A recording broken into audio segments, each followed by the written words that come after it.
kewajiban kita berjuang, bukan menang, saudara. Bahasa-bahasa nggak jelas kalau mau menjelang pemilu ini sangat banyak beredar, sahabat. Ya, seperti potongan video barusan. Kewajiban kita berjuang, bukan menang, saudara. Kalau mau berjuang, berjuang. Ya, masalah sunat, masalah wajib itu yang perlu dibahas. Apa pula itu kata-kata kewajiban kita berjuang? Apa? Kewajiban kita berjuang, menang kalah. Itu nggak jelas. Gitu loh. Berjuang dalam hal apa yang harus wajib? Kalau wajib itu dalam ajaran agama Islam. Sementara ya, ini masalah kewajiban, masalah sunnah itu masalah ajaran agama Islam. Kalau dalam hukum tata pemerintahan, dalam mafia partai, oligarki partai, dalam ranah adat dan budaya, cuman sumpah saja bersumpah demi Allah, Al-Quran ditaruh di sini.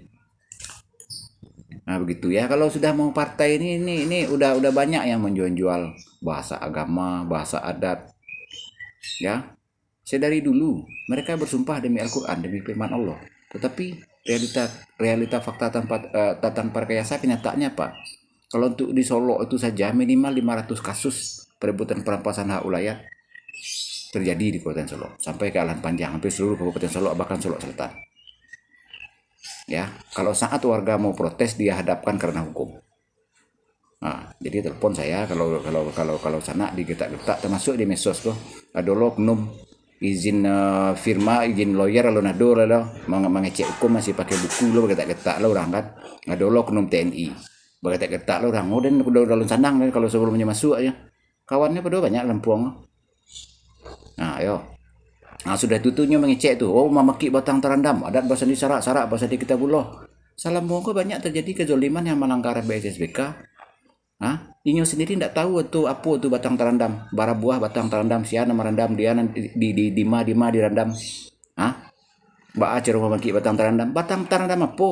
Yang jelek itu tuh isi parwinya, isi kantongnya itu bede itu. Mereka tidak paham apa yang mereka ucapkan, cuman membalut-balut saja tuh. Nantralah mano berdiri hukum BSSBK. Mano nyo sesuai dengan Al-Quran yang sumpah itu karajuannya. Elkam ko ratu berpolitik utak kumua. Cobalah kalau memang karena hukum, jangan karena awam-awam getak-getak orang.